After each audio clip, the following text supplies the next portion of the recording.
17 বছর মন্ত্রীগিরি করি স্যান্ডেলটাও লয়ে যেতে পারে নাই, পালাই গেছে। এখন সামনে যারা মন্ত্রী আসবে তারাও এরকম পালা যাইতে হবে যদি এরকম জুলুমি করে।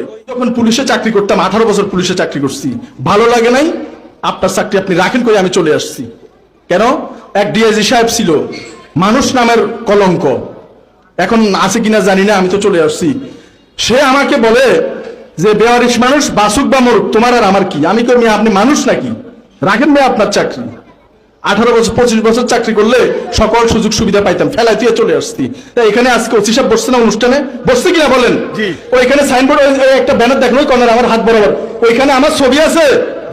তা আমার থেকে তো অনেক উপরে ছিল ওসি সাহেব আজকে জেনে বসা, ওনার ছবি কি এখানে উঠছে? না, উঠে নাই। আমি চাকরি ছেড়ে চলে আসছি, আমার ছবিটা এখানে উঠে গেছে।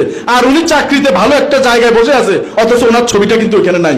এই জন্য আপনি যদি আল্লাহর জন্য, মানুষের জন্য 10 কদম হাঁটেন, আপনার জন্য আল্লাহ 20 কদম পৌঁছে দিবে আপনাকে। আপনি যদি দুনিয়া চান, দুনিয়া পাইতেও পারেন, নাও পাইতে পারেন, কিন্তু যদি মানুষের জন্য দুনিয়া ছেড়ে দেন, আল্লাহ তাআলা দুনিয়াকে বেজ্জতি করে আপনার পায়ের নিচে ফেলাবে।